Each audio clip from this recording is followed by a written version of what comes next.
ఈ పదం వింటేనే సినీ తారలు, రాజకీయ ప్రముఖులు, సెలబ్రిటీల వెన్నుల్లో వణుకు పుడుతుంది.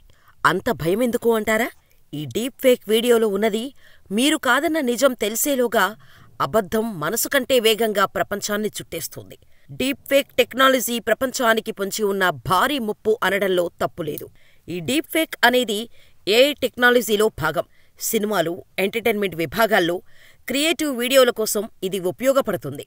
అసాధ్యం కాని కొన్ని విషయాలను ఈ టెక్నాలజీతో సుసాధ్యం చేయొచ్చు.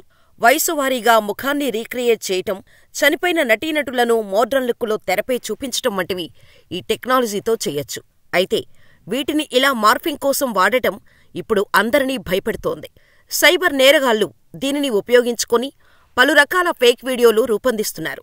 ప్రోడక్ట్స్ ని ప్రమోట్ చేస్తున్నట్టుగా ప్రముఖుల వీడియోలు, రాజకీయ నాయకులు ఇతరులపై కామెంట్స్ చేస్తున్నట్టు రకరకాల ఫేక్ వీడియోలు సృష్టిస్తున్నారు. కొద్ది రోజుల క్రితం హీరోయిన్ రష్మిక మందనకు సంబంధించిన వీడియో సోషల్ మీడియాలో వైరల్ అయింది. అయితే అది తన వీడియో కాదని, ఫేక్ వీడియో అని స్పష్టం చేశారు. ఇన్స్టాగ్రామ్ ఇన్ఫ్లుయెన్సర్ జరా పటేల్ను రష్మిక ముఖంతో రీప్లేస్ చేశారని తెలిసింది. అయితే రష్మిక మందన మరోసారి దుండగులకు టార్గెట్ అయింది. మరోసారి Rashmika Mandanna deep fake video social మీడియాలో వైరల్ చేశారు. ఏఐ ద్వారా రష్మిక ఫేస్ను మార్ఫింగ్ చేసినట్టు తెలుస్తోంది.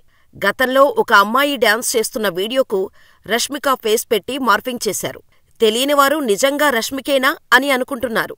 కానీ ఇప్పుడు వైరల్ అవుతున్న రష్మిక ఫేస్ క్లియర్గా డీప్ ఫేక్ వీడియో అని తెలుస్తోంది. ఈ వీడియో చూసిన రష్మిక ఫ్యాన్స్ దయచేసి నేషనల్ క్రష్ రష్మికపై డీప్ ఫేక్ వీడియోలు చేయకండి అంటూ విజ్ఞప్తి చేస్తున్నారు. డీప్ ఫేక్ పై కేంద్రం ఎన్ని చర్యలు చేపడుతున్నా ఫలితం లేకుండా పోతుంది. డీప్ ఫేక్ వీడియోలు, ఫోటోల కట్టడికి ప్రయత్నించినా అరికట్టలేకపోతున్నారు. అమెరికా అధ్యక్షుడు జో బైడెన్ నుంచి మాజీ అధ్యక్షులు బరాక్ ఒబామా, డొనాల్డ్ ట్రంప్ సైతం డీప్ ఫేక్తో ఇబ్బందులు పడ్డారు. ఉత్తరప్రదేశ్ సీఎం యోగి ఆదిత్యనాథ్ డయాబెటిక్ మెడిసిన్కు ప్రచారం చేస్తున్నట్టు డీప్ ఫేక్ వీడియోను సృష్టించారు. అంతేకాదు team India star cricketer Virat Kohli, Sachin Tendulkar betting, gaming యాప్స్కు ప్రచారం చేస్తున్నట్టు మార్ఫింగ్ చేశారు. ఈ డీప్ ఫేక్ టెక్నాలజీని గుర్తించలేమా అంటే గుర్తించొచ్చు. ఎందుకంటే డీప్ ఫేక్ ఒక మనిషిని అచ్చుగుద్దినట్టుగా మార్ఫింగ్ చేయలేదు. జాగ్రత్తగా పరిశీలిస్తే డీప్ ఫేక్ వీడియోలను ఈజీగా గుర్తుపట్టొచ్చు.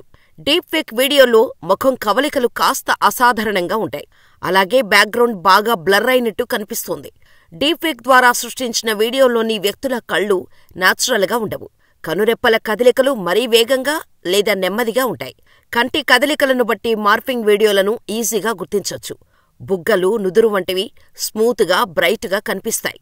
అలాగే కళ్లద్దాల్లో కనిపించే లైట్ గేర్స్ ని గమనిస్తే అవి కృత్రిమంగా సృష్టించినవని తెలిసిపోతుంది. ఫేక్ వీడియోల్లోని వ్యక్తులు మాట్లాడేటప్పుడు నోటి కదలికలు సహజంగా ఉండవు. లిప్సింక్ మిస్ అవుతోంది. ఈ డీప్ ఫేక్ వీడియోలను అరికట్టాలంటే ప్రత్యేకమైన చట్టాలు తేవాలి. ఎందుకంటే డీప్ ఫేక్ను తయారు చేసేవాళ్లు మరింత విచ్చలవిడిగా రెచ్చిపోయే ప్రమాదం ఉంది. దీని ప్రభావం అన్ని వ్యవస్థలపై తీవ్రంగా పడే అవకాశం ఉంది.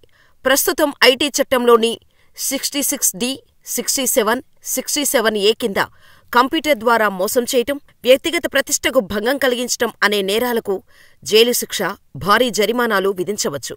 ఐపీసీ సెక్షన్ 500 కింద పరువు నష్టం కలిగించినందుకు శిక్షించవచ్చు.